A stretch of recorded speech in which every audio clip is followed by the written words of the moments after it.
This is the Intuitive Leadership Mastery Podcast. What would it take for you to double your profits and half your stress with your intuition? Learn how with your host, Michael Light.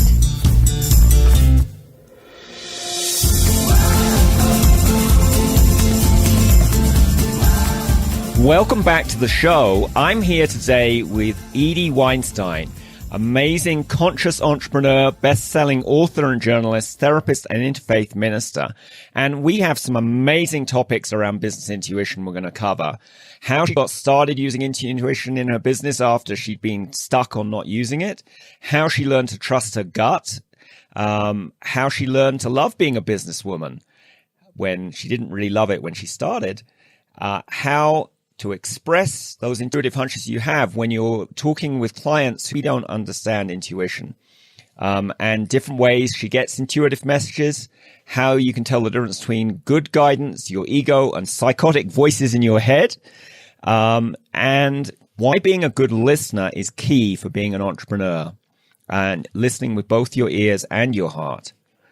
So welcome, Edie. Hi, it's lovely to I haven't seen you in years, so I can imagine hugging you right now. So I'm here in Pennsylvania and you're in Peru. It just blows my mind that we're having this conversation.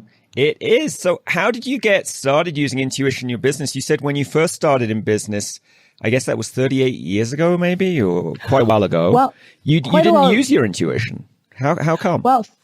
Well, first of all, 38 years ago is when I first started being a counselor.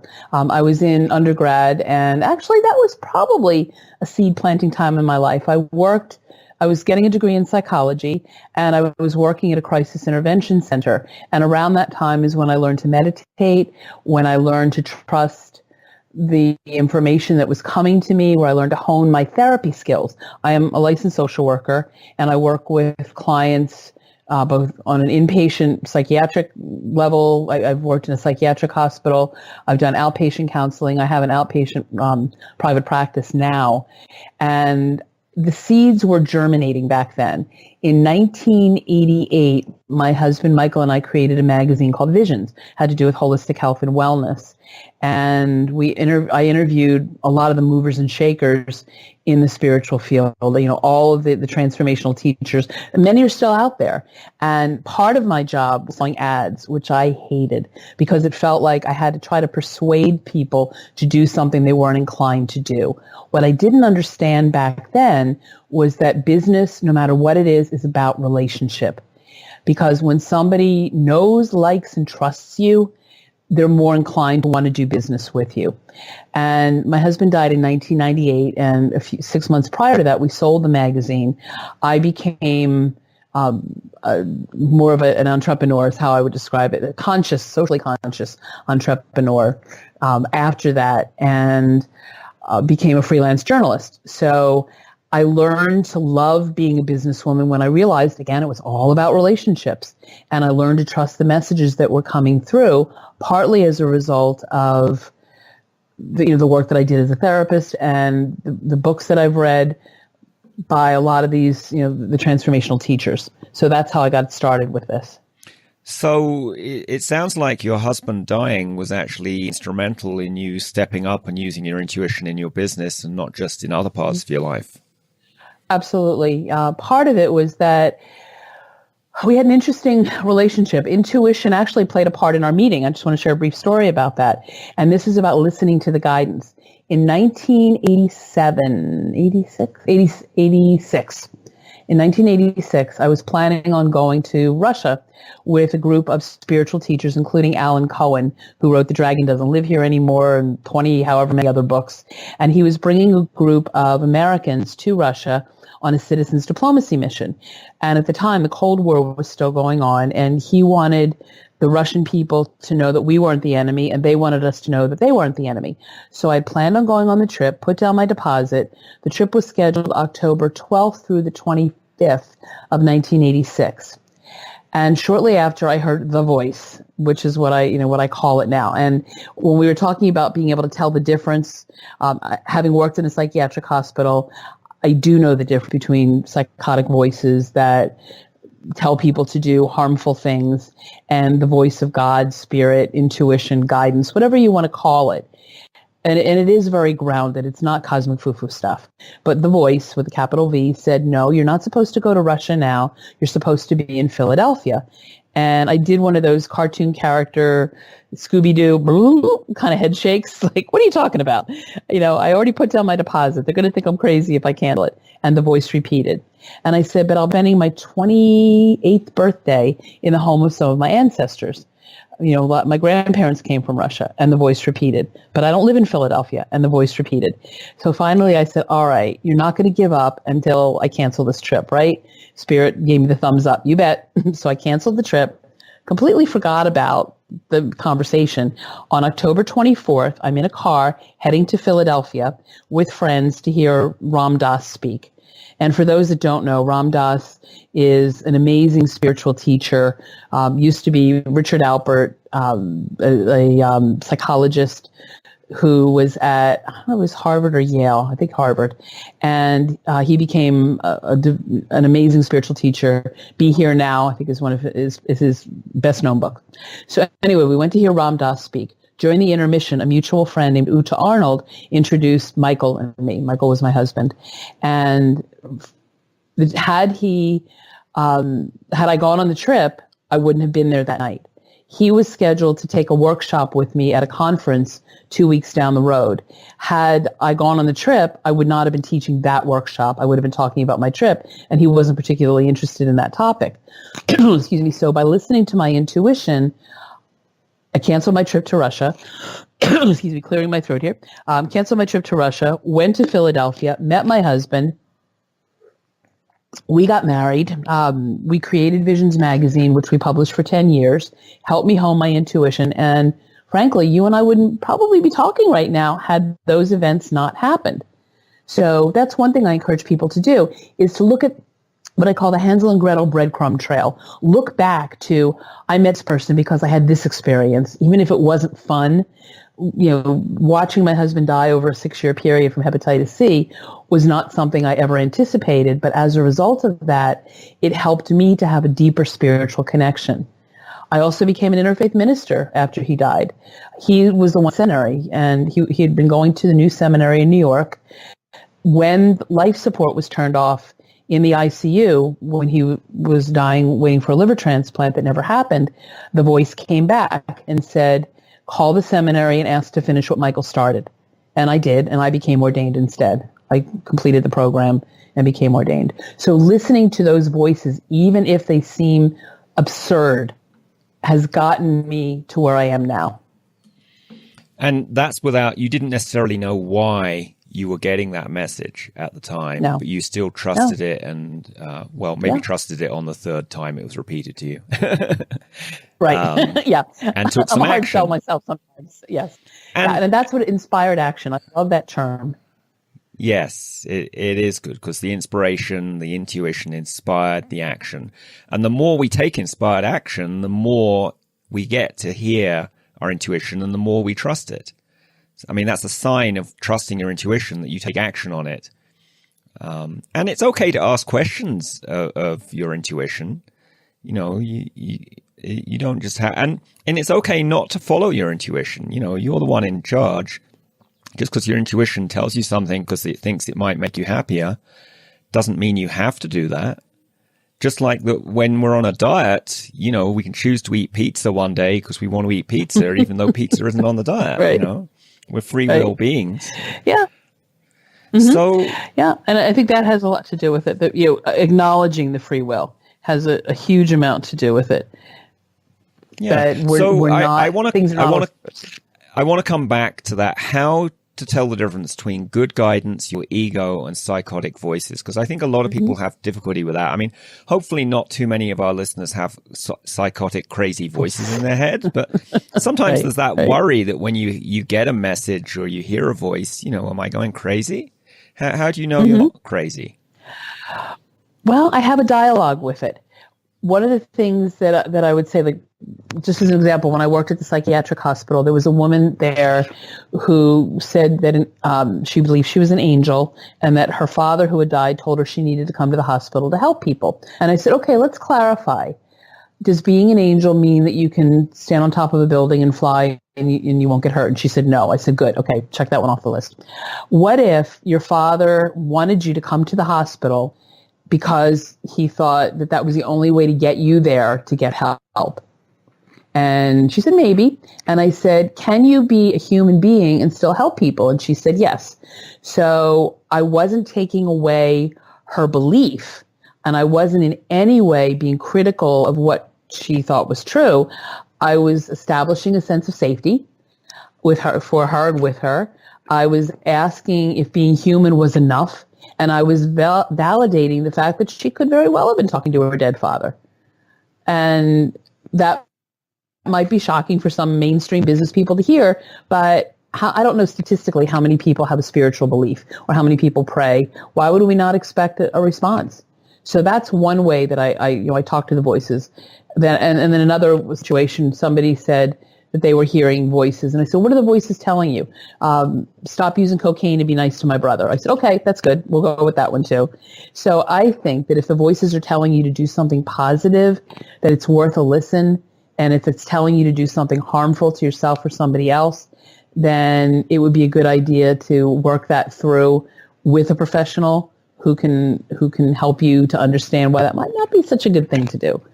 And the ego part, that for me is even more challenging because I want what I want when I want it. Don't you? Absolutely. Don't your listeners want what they want when they want it? But what we sometimes not getting what we want is a good thing. I think about all of the relationships that have started in my life because I didn't end up in a relationship with someone else. I think about all the jobs that I've had.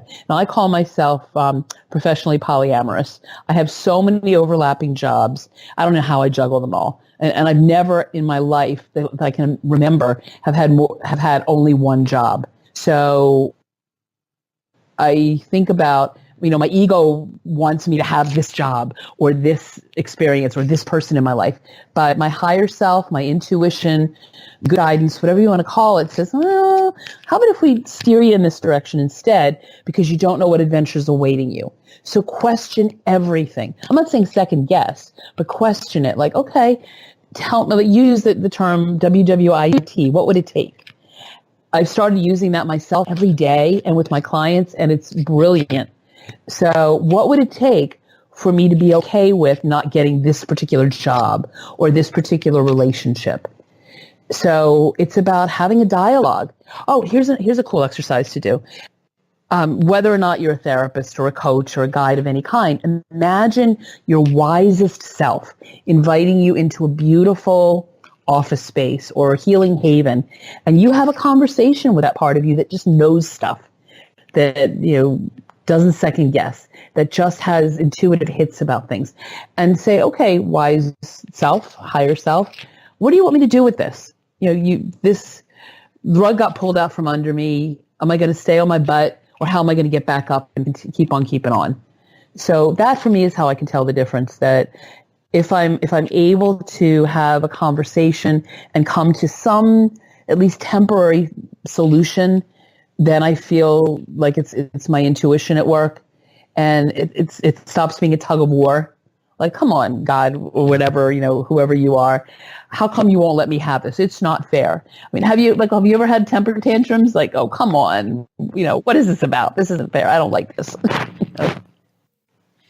So those are some great ways to tell the difference, what kind of voices or guidance you're getting. And when we say voices, that may be messages coming other ways, because everyone hears their intuition different ways. They might be voices, they might see things, they might notice coincidences in their life, all kinds of ways. And what, my belief is that all the voices that people hear, whether they're guidance from angels, their higher self, God, or their crazy voices, they're all connections to the spirit realm. But in the case of the psychotic voices, they're coming from spiritual entities that have a lower vibration. They're not of a high vibration like love or gratitude. They're, more around greed or pride or fear or some other lower vibration. And that's the way I tell. I ask my higher self, is this voice, is the entity this voice is coming from, does it have a high vibration? Does it have a vibration higher than love? And if it doesn't, I kick it out of my psychic headspace. Mm-hmm. I'm the one who decides what guides I have, not the guides. Right. Yeah. And how people can tell, or at least how I can tell whether it's love. Goosebumps are my truth barometer. If I hear something that somebody says and it resonates for me, like, oh yeah, that's the truth as I know it. And we all have, for me, that's truth with a capital T. Indisputable, this feels right. If I have kind of feelings in my stomach, like this isn't feeling so good, then I know that it's not a vibration that I want to tap into. And again, vibration is one of those cosmic foo-foo buzzwords for a lot of people. But think about it: energy vibrates. We're taught that things that look solid are really not solid; they're energy vibrating. So we use the term getting a good vibe, or I can vibe with that person. It's not just a made up word. So if I have butterflies in my stomach, I think, okay, are these the good butterflies that I'm really enjoying something like anticipation, or are they heavy weighted dreading? Oh God, this doesn't feel so good. So I check in with my body. That would be drunken butterflies, I think. Drunken butterflies. Well, it's like the drunken monkey concept. The meditation drunken monkey. That our minds lurch around like drunken monkeys. So I do my best to feed the monkeys bananas. That explains why the drunken monkeys are peeing all over my brain. Aha! Yeah, that does. So I'm also curious, you mentioned when you're working in your business, you've learned to read body language or voice inflections of your clients or the staff you work with. How did you learn to do that? And why is it useful to a business person? Mm-hmm. Well, I think I learned it when I was a child. I was a highly intuitive child, also, unfortunately, codependent, people pleaser, savior behavior kind of child. So I learned to read people and give them what they wanted even before they asked for it. I didn't know I was doing it at the time, but in retrospect, I look at it and say, okay, that's what I was doing. And as I honed my therapeutic skills, I learned to observe, to be a keen observer of human behavior. I think that's one reason why I became a therapist, is that I always fascinated with what makes people tick, myself included. So I watch, I listen, not just with my ears, I listen with the ears of my heart. I watch, I observe with my heart. And I don't just mean the cardiac muscle. I mean the part of ourselves, we call it the heart chakra, call it, our emotional selves. And I can tell if somebody is uncomfortable with something I'm saying or doing. And as a business person, if you're trying to, I don't even like the term close a deal, but if you're trying to engage in a business relationship with someone, you need to know who you're dealing with, who you're working with. And as I mentioned earlier, it's all about relationships. If I trust you, I'm going to want to invest my time and money and energy by working with you. And if I get a good feeling about working with you, then I'm going to want to do it even longer. And if I'm sitting with someone, I get a sense of how they're feeling, what they're thinking. And it's practice like any skill. I know you practice yoga, and you're probably a lot better at it now than you were when you first started. Me too. And it's like any skill. It becomes finely honed. And it's trusting that you know what you're doing. And you can tell if you're sitting opposite somebody and their arms are folded in front of them and they're grimacing. That's a no-brainer. That's pretty easy to know that they're kind of closed off. You may not know why, but that it's a self-protective posture that they're in. And or they have a bad toothache, Yeah, but you can ask. Like we had said earlier, like before this call, we were talking about how I use the intuition in therapeutic or in business situations. I'll say, you know what? Something tells me to say this to you, and it may sound totally off the wall, but I'm just going to go for it anyway.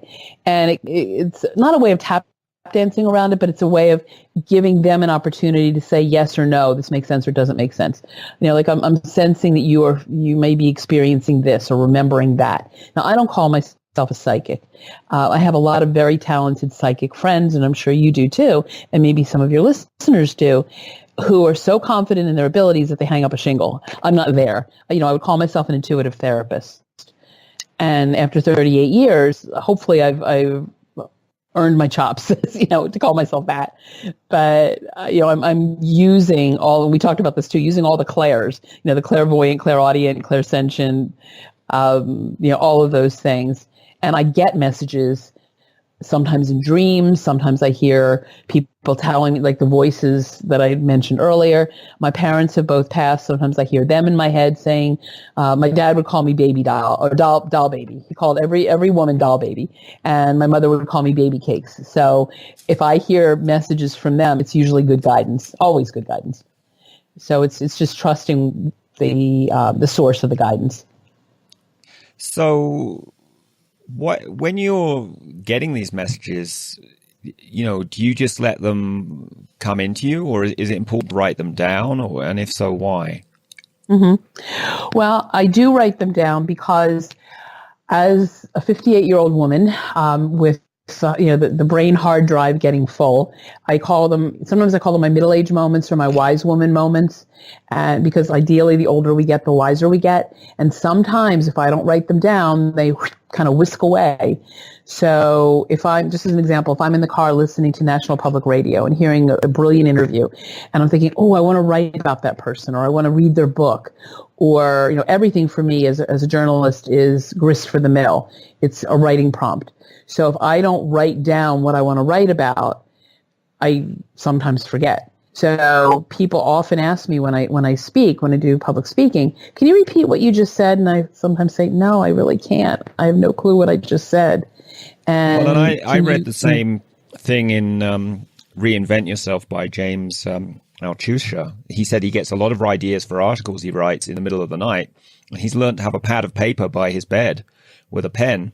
Because if he doesn't write them down, if he tells himself, I'll remember in the morning what the dream was or what the thought was, 9 times out of 10, he does not remember.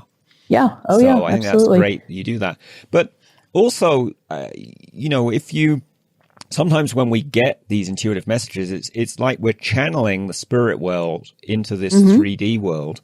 Mm-hmm. And can you tell us a bit more about that and why it's important to take dictation when you get channeled messages? Oh, absolutely. And again, channeling is one of those buzzwords that sometimes mainstream people cringe about. But think about that if you are a musician, I've interviewed a number of musicians who will tell me that the song came through them, not from them.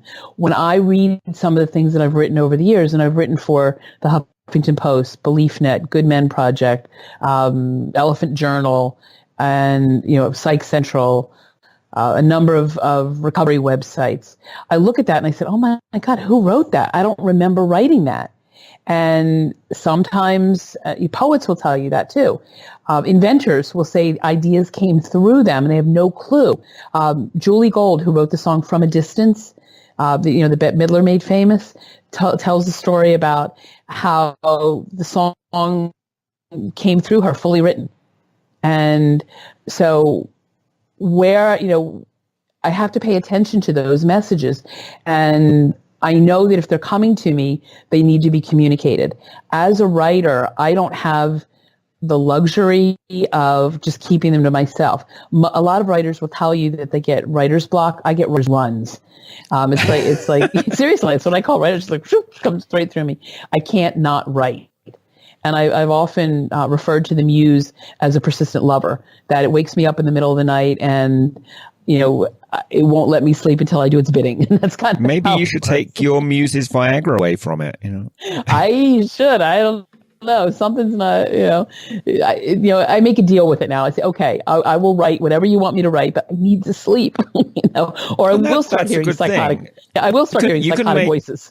We can make agreements with our guides, and yes, I've done that with spirit entities. I mean, I've done work on sending entities to the light. That's when there's an entity or a ghost that had a death that wasn't pleasant, perhaps, and they didn't know how to make it to the light, or they felt bad about their life, so they didn't think they deserved to go to the light.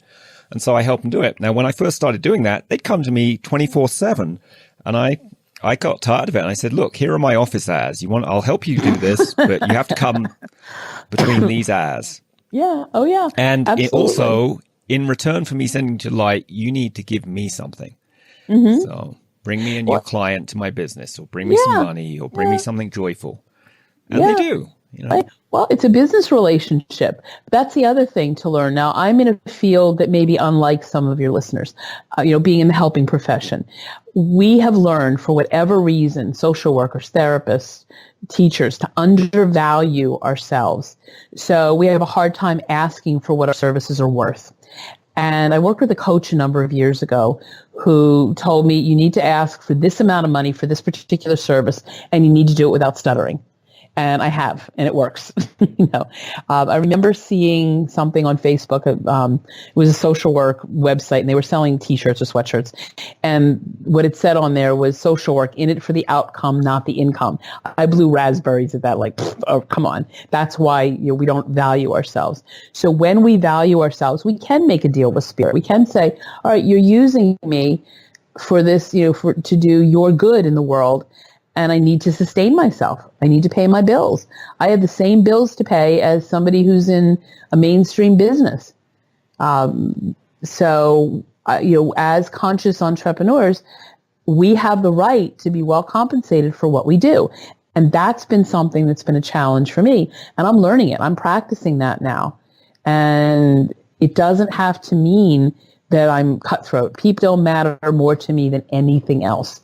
Every day as a conscious entrepreneur, I think, how is this action going to impact me and the world around me? None of us have the luxury of not doing that. I believe we're not business people occasionally having a spiritual experience. We are spiritual beings who have business experiences, and we use our business as a vehicle for spiritual growth, whether that's through the customers and staff we relate with, or whether it's by the problems we overcome and clear, personal blocks we had in our makeup. So I have two more questions I want to ask you before we wrap up. One is very common among entrepreneurs is that shiny object syndrome, where we get distracted easily. And it sounds like you have a little bit of that, as do I. So how on earth do you manage to focus when you're getting all these intuitive messages and creative ideas constantly throughout the day? Right. Well, if I'm doing, I've learned to multitask. Ooh, look, a squirrel. Like I get distracted. Like, there it goes over there. And I have to pull myself back. I have to remind myself that I can't give anything my best if I'm not focusing on it. So I imagine luring myself back in by saying, all right, you finish this, then you can move on to the next thing. But if I get an idea, as I mentioned earlier, I need to jot it down. I need to save it in the hard drive, my mental hard drive, or it is going to go the way of all winds. And if it's something of value, it'll come back. And that way, by writing it down, putting it in the idea parking lot, as I sometimes call it, which is a great thing to do if you're in a business meeting and people come up with creative ideas, but they're not relevant to the topic of the meeting. Write them down on the side of the whiteboard in the idea parking lot. So they're acknowledged. And that works for ourselves too. We acknowledge the idea. We've put it down either in our getting things done to-do list or in a notepad or wherever. But now we can refocus on what it is we want to get done right now. Mm-hmm. So yeah. And I remember when you were still living in the States, we were in the town that you lived in, and we went to a parking lot, and it had it could tell you where there was an empty space. Do you remember that? Like there was a light overhead. So so it's no accident you're remembering, that you helped me remember that if we know that there are empty parking spaces in our minds, we can put things, we can compartmentalize what we're thinking. Because if it all goes into one big mushy pile, then I can't sort it out. I could say, all right, this one goes into the Huffington Post parking space. This one goes into a wedding ceremony I'm working on. This one goes into an editing job that I have. So we need to have separate parking spaces for things to say, oh yeah, now I remember where that is. So the ThinkLink is what a friend of mine calls it, that I've started to use too. So if I forget something temporarily, I could say, okay, where was I when I first heard this when I first got this inspiration? Who said it to me? And then I'll remember, oh yeah, Michael said parking space. That reminds me. And some people, they don't write down these ideas. They dictate them into their phone or leave themselves a voicemail. So there are many ways to do it. Or you can use a mnemonic. I can't even say the word. Yes, mnemonic. Mnemonic. Yeah. Thank you. Technique to remember them, which of course is what people did before we had books and people knew how to write. Everyone remembered everything a few hundred years ago, and a lot, great skill to have. So the other thing related to this is, working on tasks during the day. And two things on this. One thing I've used that works for me, if there's a lot of different things I could do, I ask myself, what would it take to know the most profitable and joyful task to work on first today? And then I hear what my intuition says. I've got 20 different things I could do. Which of the ones is lighting up for me right now? And then I focus on that. And then the other thing I find helps me with focus is it's almost like there are two versions of myself. There's the organizing and managing person who kind of decides what I'm going to work on. And then there's the creative, crazy genius monkey mind who gets the work done. But sometimes it helps to put blinders on the monkey like we do on racehorses, so he doesn't get distracted. So I close my email, I close my Facebook, I close all the programs I don't need to use, on all the tabs on my browser that I don't need to use. And I find it's a lot easier to focus then. And sometimes I'll put headphones on and play kind of, quotes, boring music, like techno or something.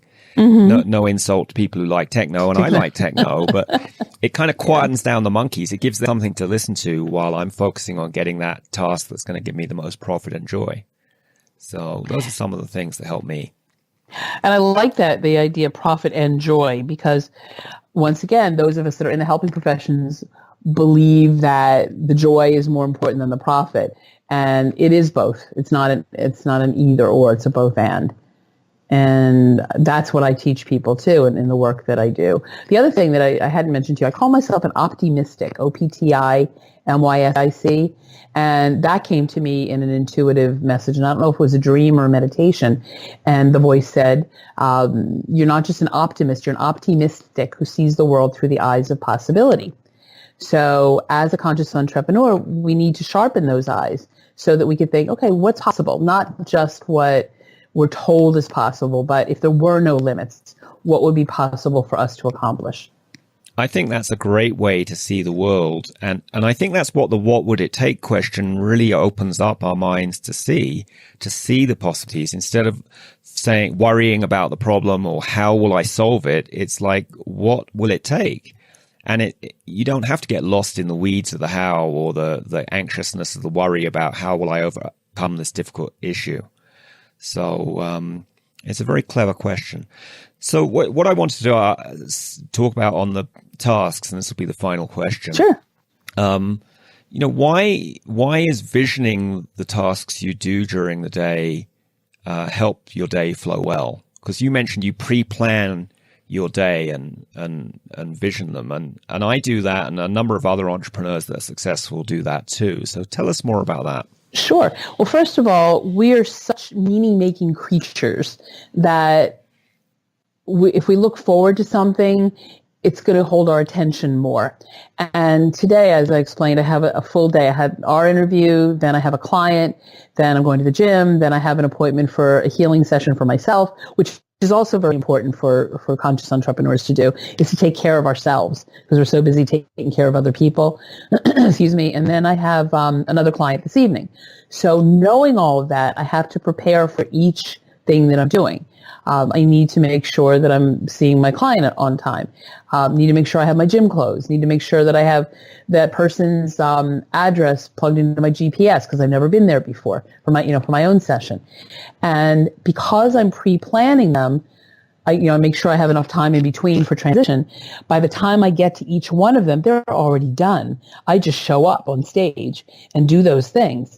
And it's not about, you've heard the saying, we make plans and God laughs. Sometimes those things happen. Sometimes there's a delay. So the more I practice forward thinking. I have no idea what to call it. I'm sure there's a name for it, but the more I practice that, the easier it gets, so that I don't have to worry about what's going to happen. So this isn't just planning out the 3D details of bring gym clothes. It's envisioning going to the gym being easy and graceful, and everything just goes good, and you have a wonderful workout. And I've heard that called a lot of things. I know in the book Asking It's given by Abraham Hicks, they call it segment intent. So creating an intent and expressing it with emotion and powerful words. And either doing it at the beginning of the day and or just before the thing happens. So if I'm having a sales call, or for this podcast interview, we set an intention that we would have a great conversation. It would be growthful for both of us, and all the electronic communication would work good. Right. And so it has. Absolutely. Yeah, it absolutely has. And I'm thrilled. So that, our body, it's almost like my body is prepared for the workout. Now, I wish that I could think the workout without having to do it sometimes, because I don't always have the time to get to the gym. Actually, that does work. And Olympic athletes vision, whether they're running or if they're, in a shooting competition hitting the target. And scientists have done experiments that showed visualizing doing the exercise is as good or better than actually doing the exercise as far as muscle tone and performance. So you really can do that. You can visualize yourself doing the workout and it having a great effect. And it does, if you can't make it to the workout one day because it's snowing or something, you really can visualize yourself doing it, and it does have a positive effect. As does anything, visualizing doing well on some test you have to take, or visualizing a writing assignment going well, it goes better. Or visualizing the people reading the article you've written and getting a lot out of it and sharing it with their friends. That affects how many people read it and how much it gets shared. Absolutely. So it's mind-blowing, really. Mm-hmm. Oh, it is. And having a mind blown wide open is a good thing. So, that's my intention today. Now, if people want to reach me, they can learn more about what I do through my website, which is called Optimistical, OPTI-MYSTICAL.com. And they can get a sense of what my work is about in the world. And I'm also very active on Facebook under Edie Weinstein, WEDIEWEINSTEIN. And I love connecting with people. Well, we'll put both those links and any other links you have in the show notes for this episode, which can be found on intuitiveleadershipmastery.com. And thank you so much, Edie, for this amazing conversation today. My pleasure. Thank you so much. Big hugs from here.